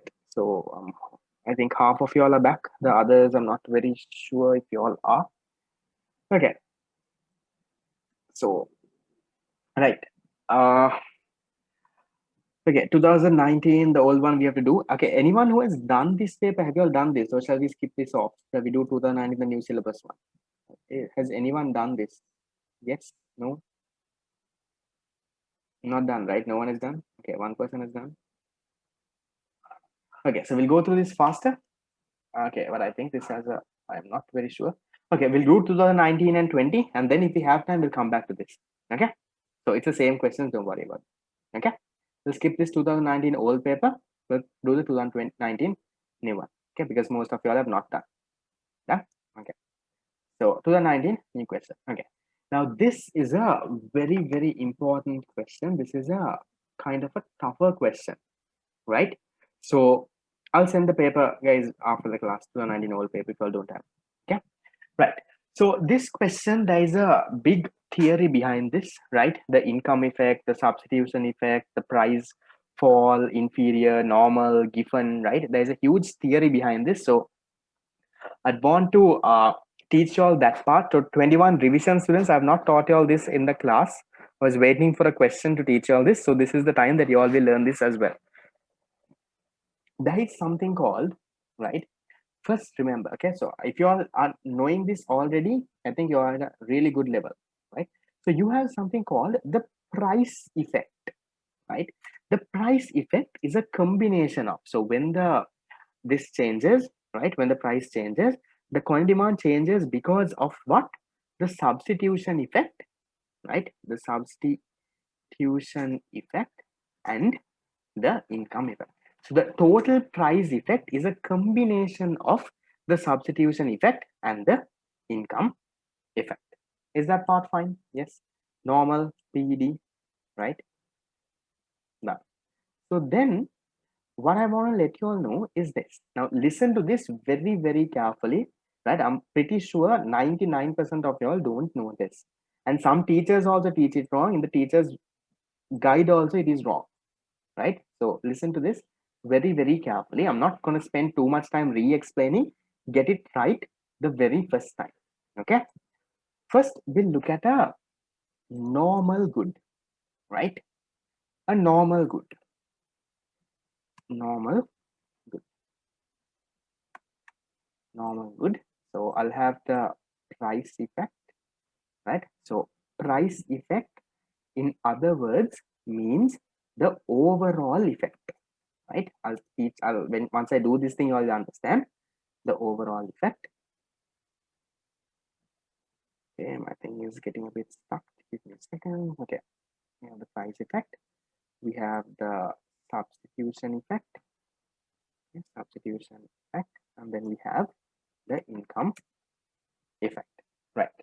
So now I want you all to give me answers here as well. Right. For a normal good, if the price increases, what happens to quantity demand?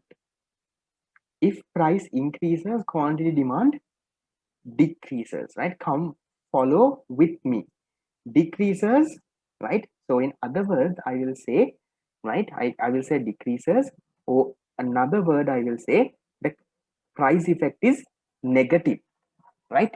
So when the price of a good increases, now it's a normal good that we're talking about, right? We're talking about normal goods here.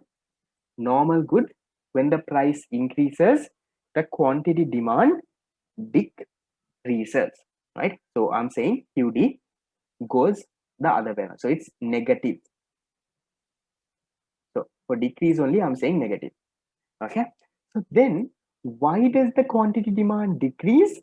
Because according to the substitution effect also, the quantity decreases. Because why? Price effect is a combination of the substitution effect and income effect. So according to this also, it decreases. In other words, it's negative. According to the income effect also, it decreases. So income effect and subject together only gives you the price effect. Okay. Yeah, give me a second. Okay. According to this also, it decreases. Right. Okay. Is that part okay? Are we fine there? When the price increases, that the quantity demand decreases. Why does it decrease? Because of the substitution and income effect. The income effect, it increases. Price increase, no, income effect, it decreases. There are different types of goods. I'm saying that some teachers, they teach it wrong. Okay. So this is fine. Okay. Price increases, quantity demand decreases. Done. So then tell me the other side of this. When the price decreases, what happens? Positive for normal good, income effect. That you all can't study positive that way. When the price decreases, quantity demand. Okay, give me a second. It's stuck. Change the color. Okay. So price decreases, the quantity demand increases. So increases, in other words, you can say it is positive. So if it's increase, I'm saying positive. If it is decrease, I'm saying negative here, right? They use those words interchangeably here. Okay. Done. So why does the overall quantity increase?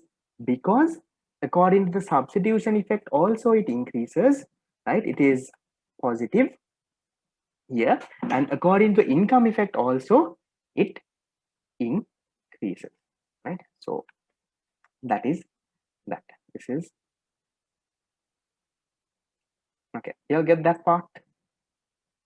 Yes, is a normal good. So for a normal good, what I'm saying, both substituting income effect are negative, then price effect should be positive. No, there is nothing like that. I don't know how teachers put this. There are a lot of teachers who actually teach this wrong as well. Trust me, this is correct. What I'm telling you here is correct. Okay. So when the price increases, I'm just repeating, normal good. When the price increases, what happens? Right? The quantity decreases. Now remember, I'm saying negative or positive here. Negative means decrease, positive means increase. Positive does not mean positive relationship, negative does not mean negative relationship. Don't get me confused there. I'm saying negative, another word for decrease only. I'm saying negative because in questions they test you in different times. Sometimes they say negative, sometimes they say decrease. Now in this question here, they have said decrease, right? So get this carefully here, right? When the price increases, the quantity demand, the overall effect is QD will decrease. Why will the QD decrease? Because according to the substitution effect also quantity will decrease. According to the income effect also quantity demand will decrease. Okay.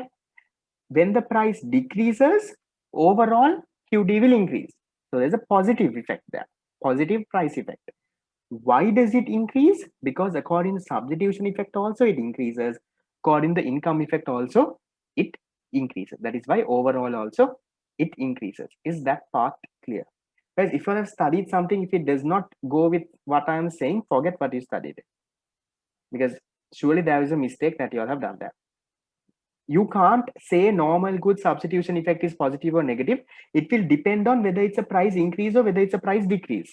If a teacher has said for a normal good substitution effect is this, income effect is this, they can't say that way. They have to direct first say whether it's a price increase or decrease. Only then they can say whether it's a positive or negative. Okay, so forget that if they have taught you. Okay, then I'll go on to the second type of good.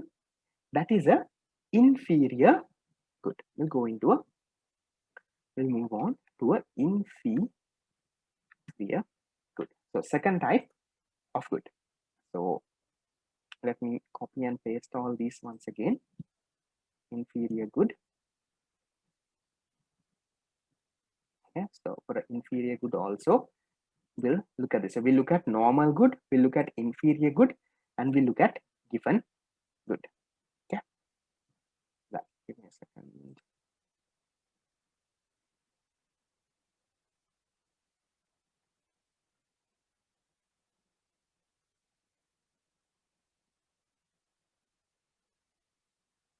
Okay, so for an inferior good, what would happen here?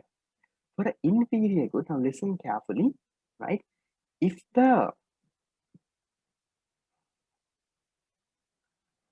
price,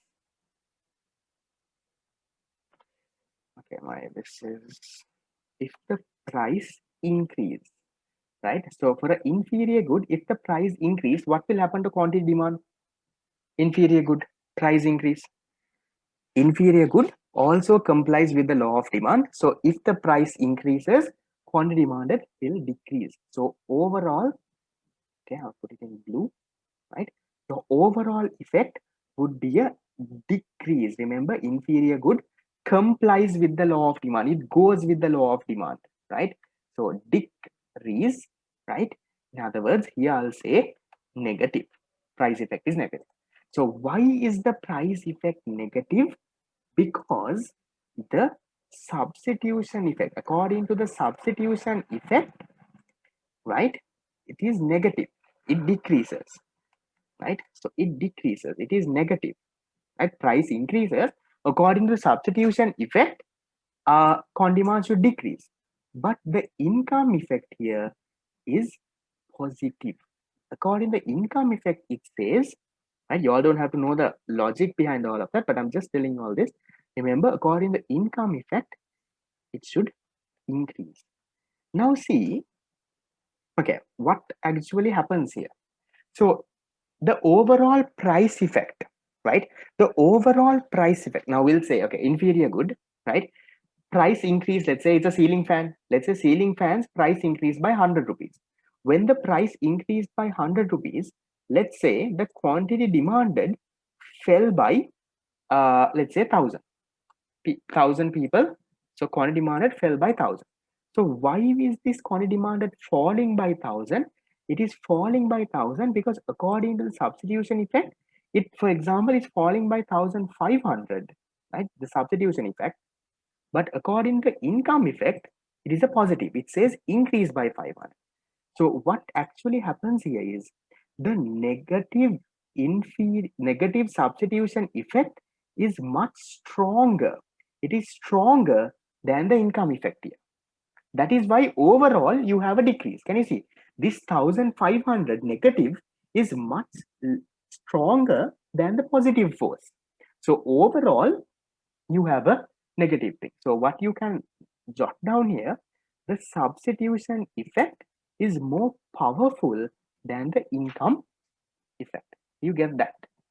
That is why overall you have a decrease in quantity demand when the price increases for a inferior good. Inferior good price increases, quantity demand will decrease, but according to the substitution effect, yes, quantity demand will decrease, but according to the income effect, it says the quantity demand should increase. But the income effect is not strong. The substitution effect is more stronger. So therefore, overall, the quantity demanded would decrease. This is an inferior good. I'm at an inferior good now. Yes. There is a given good also. I'll come to that. Right? So then the second part of this is when the price increases. When the price increase, when the price decrease. Okay, so I'll put the price decrease in, let's say this one. Yeah. So when the price decreases, what happens to the demand for a inferior good? Demand will increase. Demand increase. So demand increase means it is a positive thing there, right? So demand decreases means a positive. Yes, recording will be available for revision class students. Please spend time and try to figure this out. Okay. Okay. So why is the demand increasing? The demand is increasing because according to the substitution effect also, remember the substitution effect will always comply with the law of demand. So price decrease means according to substitution effect, it has to increase. Substitution effect, whether it's a normal good, inferior good or given good, always will comply with the law of demand. Okay. So increase is positive. Here it would decrease. According to the income effect, it says when the price decrease, your this also has to decrease. So a negative thing there. But why is the overall price effect a increase? Why is the overall price effect a positive? Because this substitution effect that says it has to increase is much more powerful, is much greater than the negative income effect. So substitution effect is stronger than the income effect. Do you get that? Yes, no, lost guys. If you all are completely blank, if you all have never heard what a substitution and income effect is before, it will be Greek. But if you all are somewhat there, it will definitely make sense. Okay, so that is about this. Okay, then you have the third type of good. The third type of good is a inferior good. So not an inferior good, sorry, it's a given good, right? So I'll jot. So in the price increase, you have marked SC greater than I. Yes, in both of this, the substitution effect is greater than the income effect. So that is why you have an overall effort decrease. Now see, price effect, remember the first thing I said, price effect is a combination of substitution effect and income effect. So according to this, when the price increase, demand decrease. Why does it decrease? Because of this and this. So this effect is more stronger. That is why it's a overall is a decrease. Here, the increase is much more stronger. Overall is a increase, right? So take some time and figure this out. Revision class students, watch the video over and over again if you are confused. Okay. So given good, final type of good. For a given good, what happens? Okay, give me a second. Let me draw my table. Until I draw my table, can you all think? Price effect, the substitution and the income effect. We have this curve.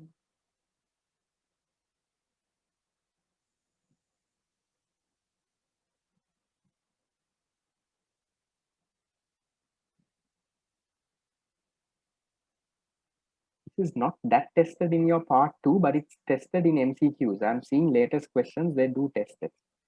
So I think even in the 2020 paper, there is a question from this area. I can't remember exactly, but I think there was.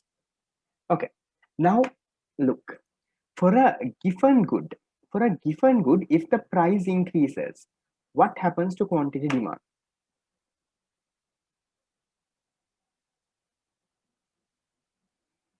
Given good, price increase. Exactly. Given good, when the price increases, the quantity demand also increases, right? So here we will have, okay, so the quantity demand increases, right? So there is an increase here. So increase means positive. Remember, increase means positive, decrease means negative here. I'm not saying positive does not mean positive relationship. Don't confuse that. Then remember I said substitution effect will always comply with the law of demand. So when the price increases, according to the substitution effect, it has to decrease, right? It has to be a negative, right? It has to be a negative. But what happens here is, I'll put this in blue. What happens here is the income effect is a increase. It is a positive. The income effect is much stronger than the substitution effect here. So that is what actually happens. So this is a positive. The income effect, right? So here the income effect is stronger in a given good. The income effect is stronger than the substitution effect. That is why overall you get a direct relationship here, right? The income effect is stronger than the substitution effect. So it's an increase in QD. So why is it called a price effect? It's price effect. Okay, so price effect here means the overall what is happening to quantity as a result of a change in price. Overall what is happening in quantity, that is what I'm saying, a price effect. So remember substitution effect, right? This substitute, remember there are two reasons for the law of demand. The substitution effect will always comply with the law of demand. So price increase, according to substitution effect, always quantity demand will decrease. If the price decrease, according to substitution effect, always quantity demand will increase. So if I'm putting numbers to this, let's say for a given good, let's say something like rice or something essential thing for this thing, let's say the price increased. As a result, let's say quantity demanded increased by 1,000. So quantity demand increased by 1,000, right? A plus 1,000. How did this plus 1,000 come? Because according to substitution effect, it would have said a minus, let's say 300, minus 300. But the income effect, here the plus is much stronger. So it's plus 1300 here. The positive income effect, right, is stronger than the negative substitution effect. That is why overall your price effect is a positive one. When the price increases for a given good, your overall price effect is positive because your positive income effect is much stronger than your negative substitution effect. Right? I know it can get a little complex, but if you are somewhat there in the unit, I think it's something very possible. Okay, just want to check with you all. Anyone who knew this exactly perfectly before? Anyone? You all would have learned this with some teacher, but perfectly knew this. At least I'm hoping you all are understanding it now. Yes. Okay, there are people. Nice. Okay, so then we'll go into this, right? The next one is a price decrease for a given good, right? For a given good, when the price decreases, what happens? This even in the teacher's guide, this is wrong, right? So if you're studying the teacher's guide, this is wrong. Okay, I don't know if your teacher is using the exact teacher's guide, but it's wrong. So if the price decreases, what happens for a given good? Your quantity demand also decreases. So it's decreasing. So in other words, this is a negative, right? Remember, increase means positive, decrease means negative. Can you memorize this table? Memorizing the table you can, but it's a little hard to answer MCQs that way. Okay, so remember I said substitution effect always complies with the law of demand. So if the price increase according to substitution effect, it has to increase. It has to be a positive thing there. It has to be positive. But what happens?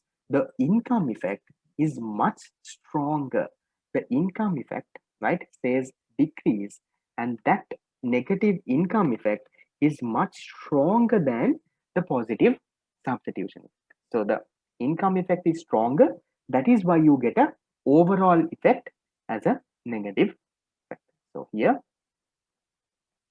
you can say that the income effect, give me a second. Yeah, the income effect is stronger than the substitution effect. That is the logic behind this given good. You get how this everything works? I think it should make sense. It makes a little sense now once you all have figured everything out. So remember, you can't say for a given good, you can't say substitution effect is negative or income effect is negative. You can't say. You have to see it associated with a price change. Based on the price change only, you have to figure this out. So I'll scroll back once again, right? If you all want to take screenshots, take it, right? So this is normal good. Okay, I'll try to go back, but I don't think if the okay, can someone get a screenshot, maybe put on the group or something? But I don't know if it would be big. Someone, okay, let me also try.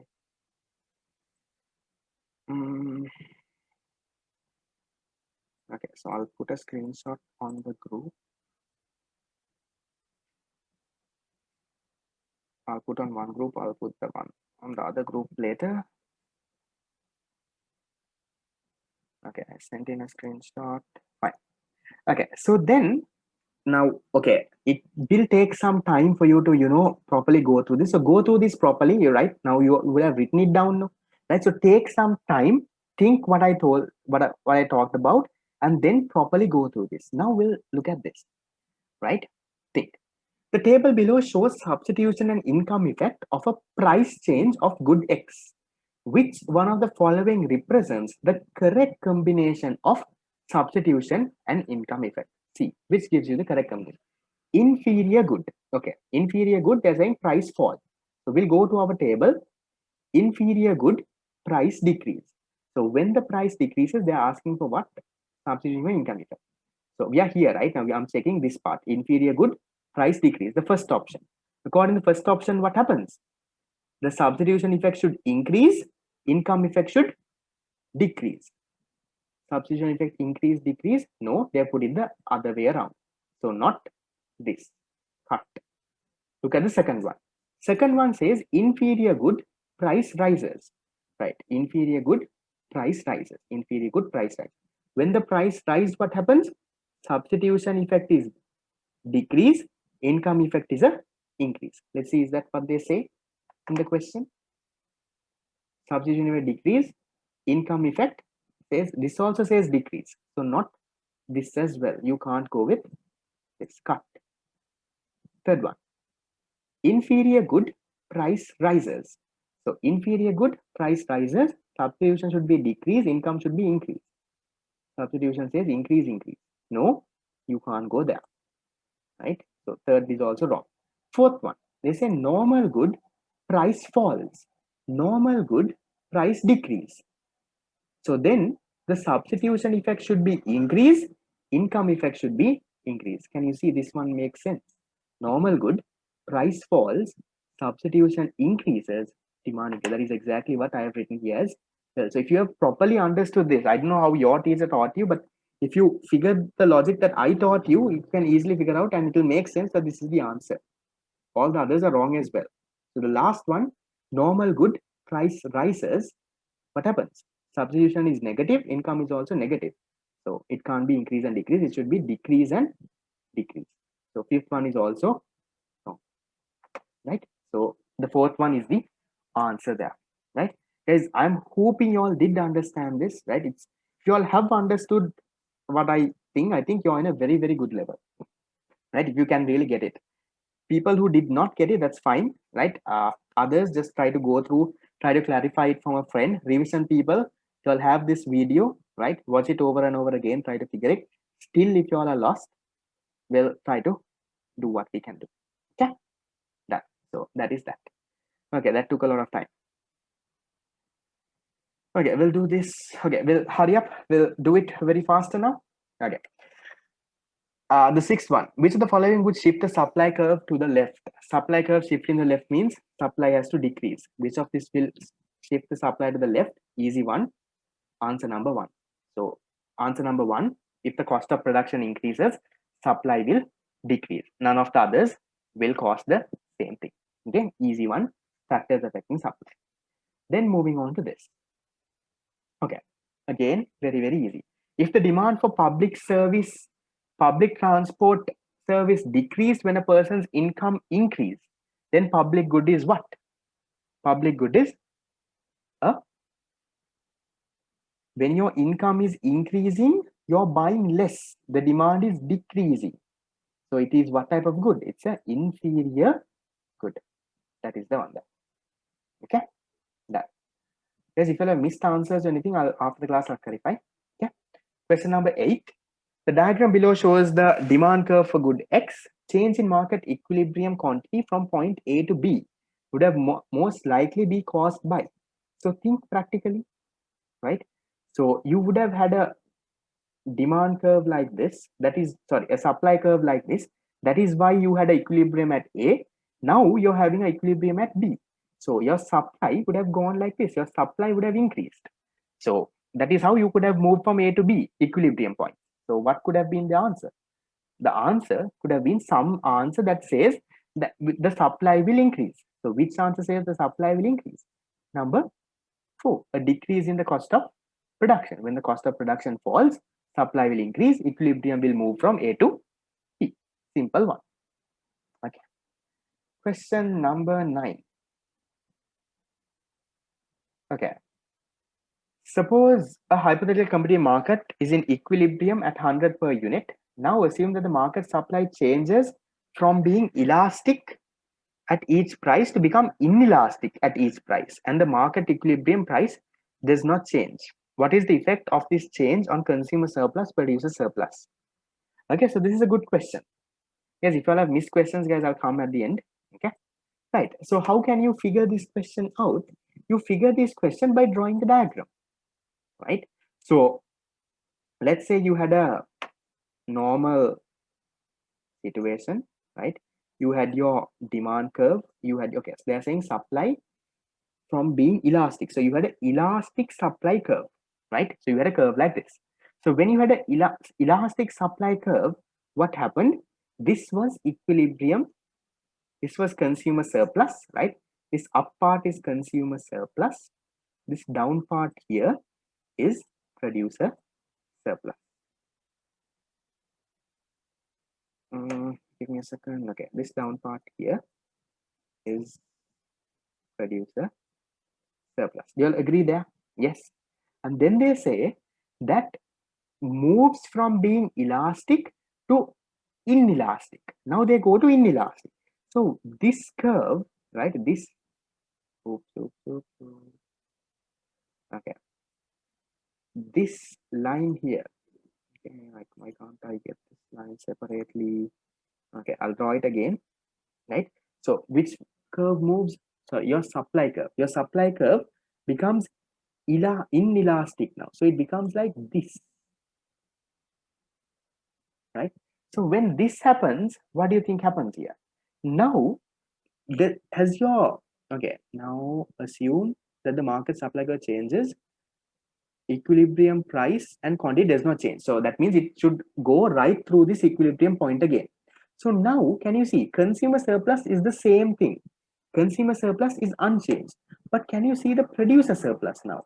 It becomes this entire portion. Earlier it was only this small portion.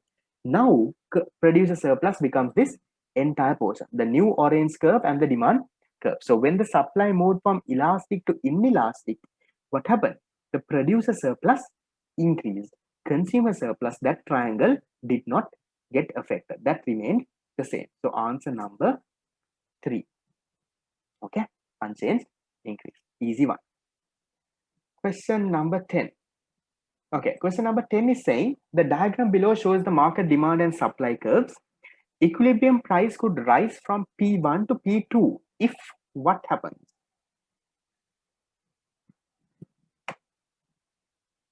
Equilibrium price rises from P1 to P2.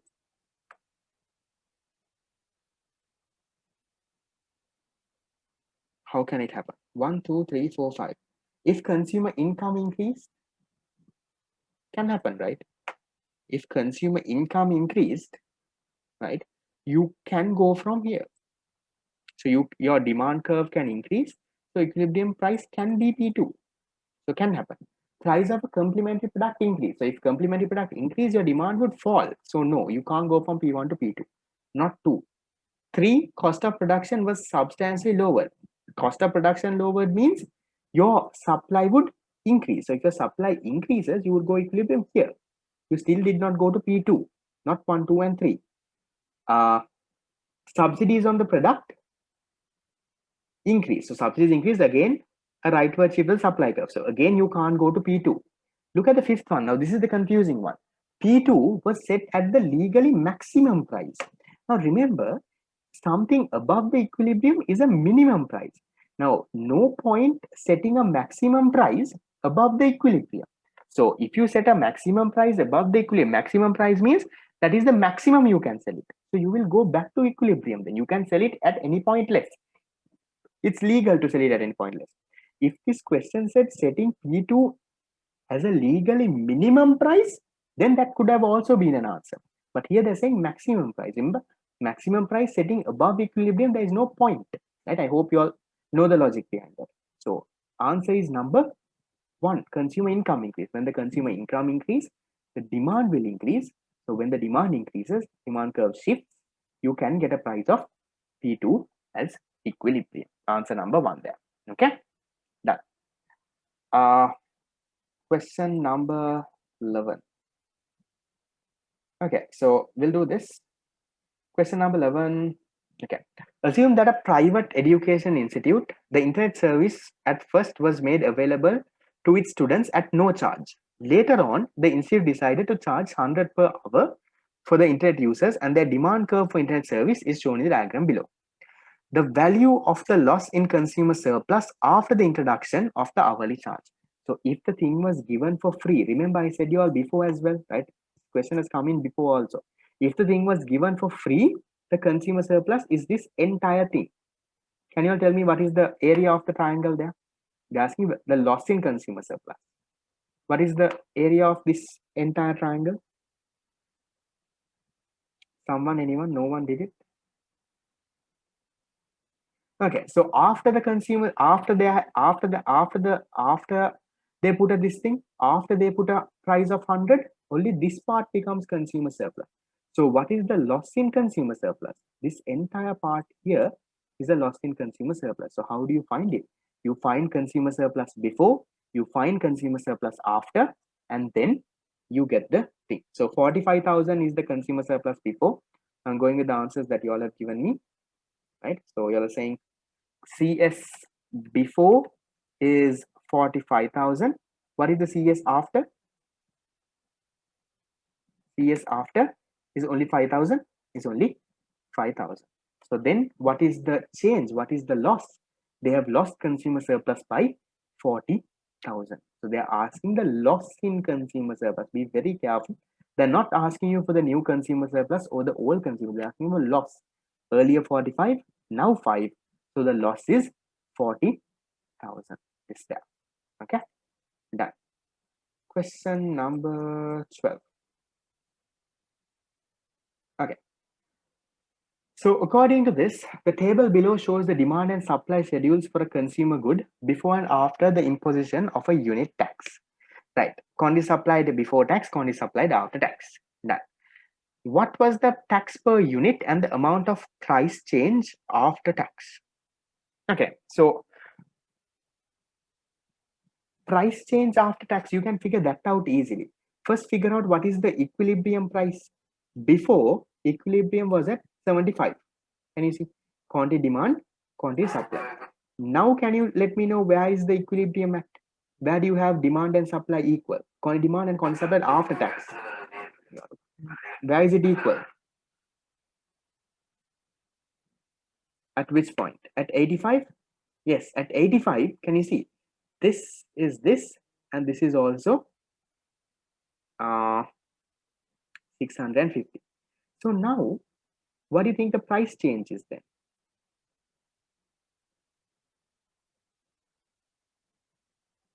Okay. Equilibrium price before, equilibrium price after. So according to this, equilibrium price before and after. So the price change is 10. What is the tax? No, wait, am I going wrong here?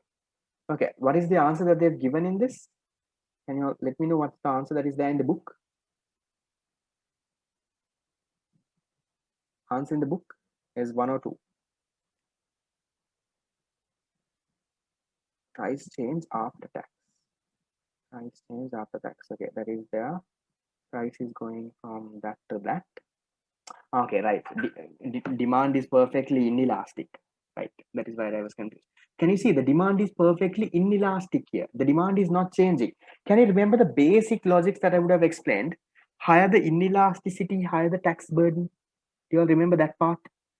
Whoever who is inelastic pays most of the tax. So in this question, can you see that the demand is not changing at all? The demand is perfectly inelastic. So the entire tax burden should be borne by the consumer there. So that is why the price change and the tax is equal. So the price change is also 10, the tax is also 10 here, right? So given the fact that this is perfectly inelastic, so answer number 2. Usually it's not the same because usually you have a normal demand curve, but here is a perfectly inelastic demand curve, right? Answer number 2 there. Done. Okay, question number 13. Okay, the diagram below shows a competitive market for an agricultural commodity, right? If the government grants a per unit subsidy to the producers of this commodity, how will the economic surplus be distributed between producers and consumers? What do you think? Remember, again, this comes with the logic there. Higher the inelasticity, higher the subsidy benefit. In tax, it was higher the inelasticity, higher the tax burden. Here, whoever who is more inelastic gets most of the subsidy benefit. So who is inelastic here? The supplier is inelastic. Can you see? The supplier is inelastic. So supplier will get the more benefit. So the answer will be number 2. Majority of economic surplus will go to produce. That's answer number 2 there. 12th, the answer is, I think that was also 2. 12th, yes, 12th answer is 2.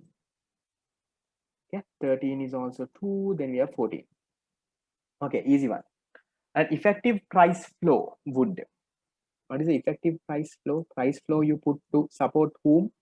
You put a price flow to support the producer. So if a price flow is effective, what would happen? What would happen to consumer surplus? What would happen to producer surplus? The consumer surplus, remember, becomes only this small part. The consumer surplus will decrease. The producer surplus will become this entire part. The producer surplus will usually increase. Okay, so forget about my diagram. This will become producer surplus. So increase in producer surplus, decrease in consumer surplus. Answer number 4. Done. Then we have, okay, do you have any more questions? No. Okay. Do you all want to do 2020 and finish it off, or do you want to carry it forward the next class? So effective price flow is where the government sets the price flow, and the government interferes in this as well, right? Government this thing. Okay, so most of y'all have another class, so we'll do the 2020 paper maybe on a next class. Okay, so 7:10 y'all can do that, right? Okay, so we'll do this in the next class.